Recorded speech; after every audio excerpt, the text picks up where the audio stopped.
Mesdames et messieurs, de nous choisir parmi tant d'autres télévisions pour vous parler du sport dans ce numéro du Pro. Mesdames et messieurs, je vous rappelle que vous êtes là en train de nous regarder du partout dans le monde grâce encore une fois au bouquet Canal Plus 359. C'est notre canal, mesdames et messieurs, et dans ce du Pro, j'ai le plaisir d'avoir Jean-Claude Essefou Sadiki pour la deuxième partie de ce numéro consacré au débat. Jean-Claude, bonjour et bienvenue. Si la confiance existait, l'eau n'irait pas cuire les poissons, dit un proverbe africain. Bonjour Marc, bonjour à tous. On ouvre ce numéro, mesdames et messieurs, du Pro avec cette nouvelle. Cette fois-ci, c'est la bonne. Donc, Jacques Kaboula Katoué, en sa qualité du gouverneur du Haut-Katanga, s'y était rendu le mardi dernier, 5 septembre 2023, pour une visite d'inspection. Le constat est très satisfaisant. C'était du côté du stade Frédéric Kibassa Maliba en rapport avec sa nouvelle pelouse synthétique. Le détail, c'est dans ce reportage de nos amis du gouvernorat.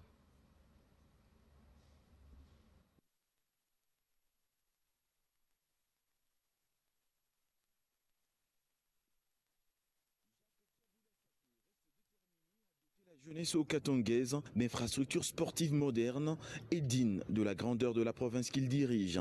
C'est dans ce cadre qu'il a à nouveau inspecté les travaux de la pose de la pelouse synthétique ce mardi 5 septembre 2023. Le gouverneur avait dans sa suite son ministre des Infrastructures Eric Sakouye Malukwesa, la commissaire provinciale au sport Pauline Igwabi et le chef de division de la DEPIAT.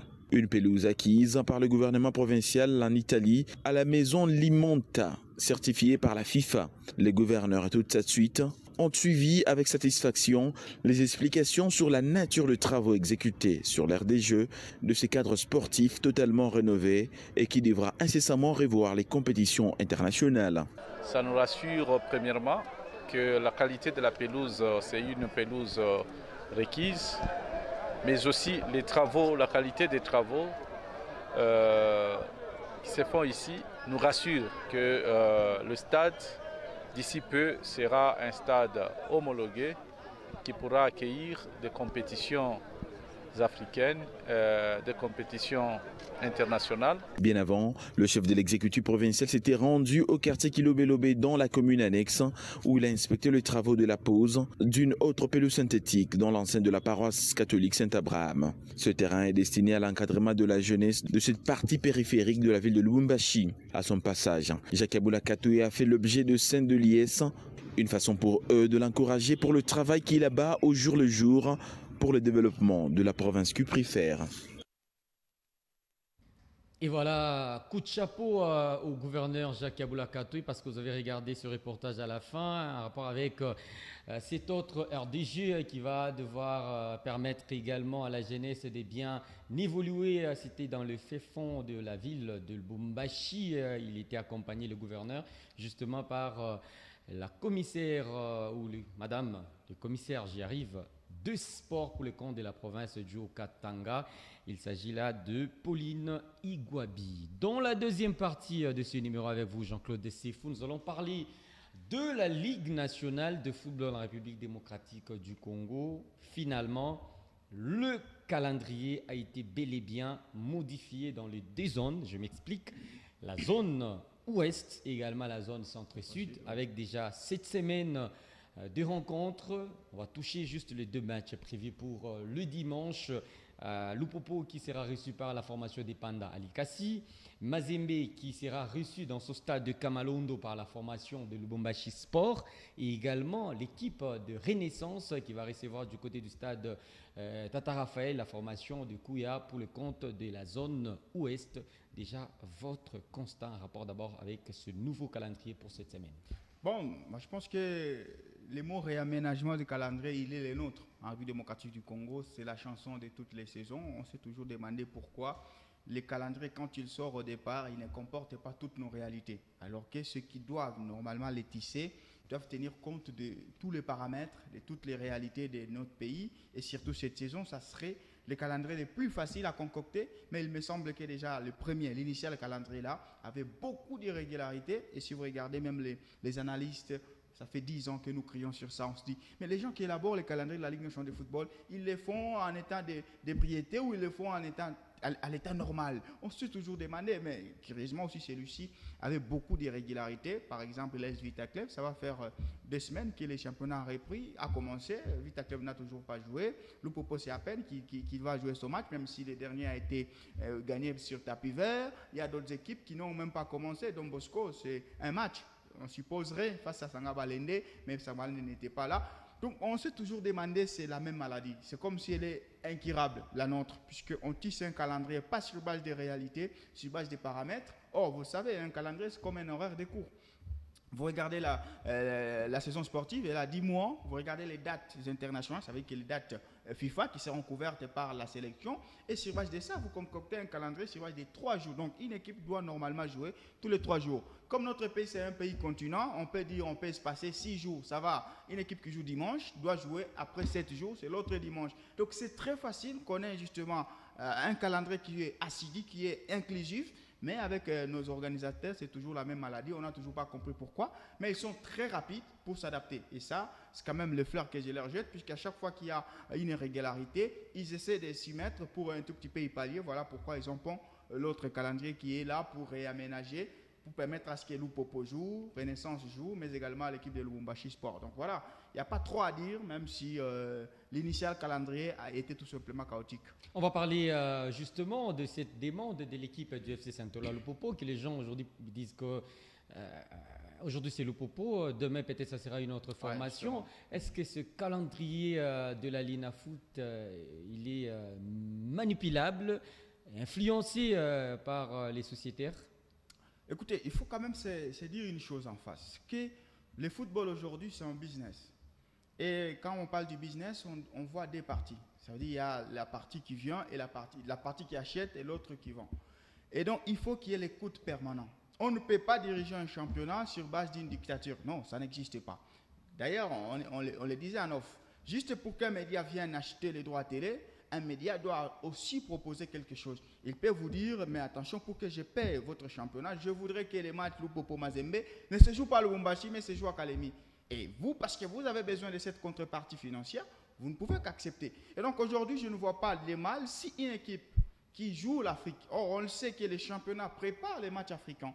Si une équipe qui joue l'Afrique négocie, ce n'est pas le cas de Lupopo, ce qui est vrai. Mais si une équipe peut proposer à la Lina Foot, donnez-moi les matchs. Et si les autres équipes sont prêtes justement à jouer, je ne vois pas de mal. Donc il faut qu'il y ait cette écoute permanente. Mais dans les cas précis, je pense que c'est justement la Ligue nationale de football qui a vu, au lieu de rester sans jouer pendant plusieurs semaines, alors qu'il y a d'autres équipes qui ne sont pas prêtes à se déplacer via de flux aériens, je peux adapter mon calendrier sur base des équipes des régions. Par exemple, aujourd'hui, c'est très facile d'aligner un match entre une équipe de Kolwezi et de Likasi, entre une équipe de Lubumbashi et de Likasi.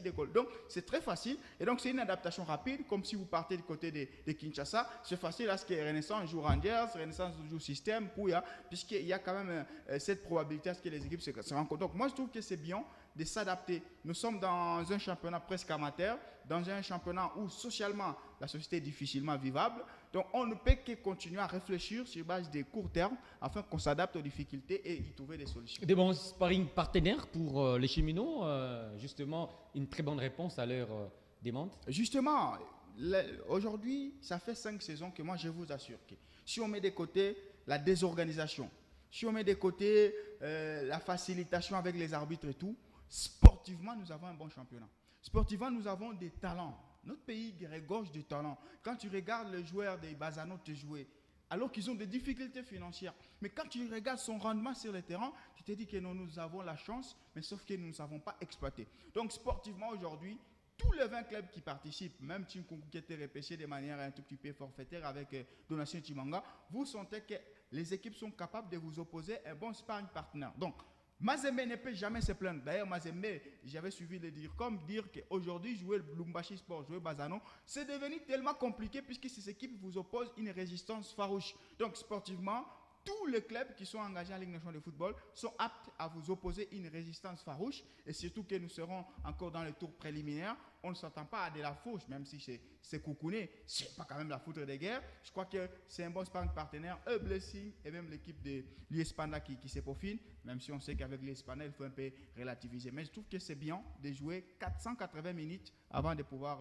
aller en Afrique. Et chez les Corbeaux, c'est Lubumbashi Sport déjà, ce dimanche, bien sûr, Lubumbashi Sport qui va recevoir l'équipe de Mazembe au temple de Badiangwena. Mais on sent chez les Corbeaux que ça hésite. Hein.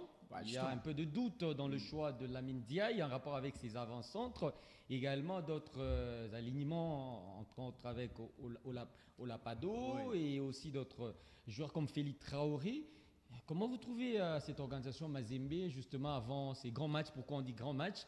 On se voit déjà Pichunzonde avec sa politique et aussi Laura qu'il est en train de les pousser pour au moins créer la sensation avec cette formation des kamikazes. Vous savez que si le Lubumbashi Sport devait suivre l'élan de son président, aujourd'hui moi je parlerais d'un grand match. Mais il me semble qu'il y a quand même à dissocier. Il y a l'influence présidentielle des Pichunzonde qui semble être ultra communicationnelle, qui voit tout en or. Et il y a la réalité du club qui ne suit pas l'élan. Je vous assure que le Lubumbashi Sport éprouve encore d'énormes difficultés puisqu'il y a les arriérés de 2 mois qui doivent être épurés avant de voir donc le Lubumbashi Sport suivre l'élan. Mais il y a un président qui parle trop et une équipe de Lubumbashi Sport, mais malgré ça, qui a démenti puisque le Lubumbashi Sport a gagné son premier match face à l'Espana 3-0. Et pour moi, c'était une victoire de conviction, c'était une victoire assidue, c'était pas une victoire au hasard. Et donc pour moi, il y aura match. La proximité fera en sorte que ces matchs-là puissent y avoir de l'électricité, de l'électrification si vous voulez. Je suis dans l'apparent. Mais pour le TP Englebert Mazembe, les premiers matchs face à Simba, on a vu que c'est une équipe, il y avait des excuses puisque c'est le premier match, il fallait trouver des connexions. Mais moi, j'ai un problème aujourd'hui avec Lamine Diaye. Je sais que c'est tôt pour le dire, les gens peuvent me traiter d'extrémiste, mais je vous dis que Lamine Diaye exerce plutôt une dictature sombre. Ça veut dire que c'est le mal dominant de cette équipe. Et même dans ce choix, vous sentez que qu'est-ce qui le prend? Réalisez que Mazembe qui commence une saison avec un avant-centre comme Félix Traoré. Mazembe qui commence une saison avec un animateur de jeu qui est coupé à Likonza, qui est Oladapo. Je vous dis que ça relève d'une folie. Mais ces 2 joueurs-là ne doivent même pas être des rotations. Ces 2 joueurs, pour moi, ne doivent même pas être au niveau du TP Englebert Mazembe. Je suis content qu'il ait marqué Félix Traoré du côté de Simba, mais c'était une passe, mais n'importe qui peut la mettre au fond. Mais ces 2 joueurs-là, tu voulais regarder. Regardez la première mi-temps face à Bazano. Ils étaient titulaires. Une équipe du TP incapable de se procurer même des occasions franches. Une équipe du TP Mazembe moins inspirante durant la première période face à Bazano. Il fallait que Philly sorte, il fallait que Oladapo sorte pour qu'on puisse voir maintenant des fissures du côté de la défense de Bazano. Donc, imaginez un seul instant que Lamine Diaye fasse confiance à Félix Traoré et à Oladapo. Pour moi, c'est une folie énorme et c'est là où moi j'ai dit, les messieurs, Lamine, exerce une dictature nuisible au sein de cette équipe et je ne comprends même pas pourquoi. Oui, il a fait l'histoire en 2010, mais attention, il arrive en demi-finale. Cette année-là, ce n'est pas lui qui commence avec Mazembe, c'est Garzito qui le commence. Lamine Diaye commence en demi-finale jusqu'à nous amener à l'épopée de la Coupe du Monde 2010. Donc aujourd'hui, il faudra qu'il comprenne qu'il a, en tout cas entre ses mains, des bons joueurs à qui doivent montrer confiance. Aujourd'hui, comment on peut m'expliquer Alex Monga? Il n'est même pas rappelé. Ce n'est pas parce que le prochain match africain, il ne sera pas aligné qu'on peut tirer sur ce joueur-là. C'est le meilleur joueur techniquement à son poste. On ne peut pas me dire que John Bakata est techniquement bon qu'Alex Monga. Félix Traoré, mais ça n'existe pas. Mais on est dans quel monde? Donc, il y a quand même une dictature nuisible de la part de Lamine Diaye et c'est à lui de faire attention. Et pour ce match de ce dimanche, il sera amputé de beaucoup de joueurs. Surtout les joueurs qui ont fait bonne impression lors de cette pré-saison. Ibrahima Keïta, le Mauritanien, meilleur passeur, il a 3 passes en 2 matchs. Il est rappelé en sélection.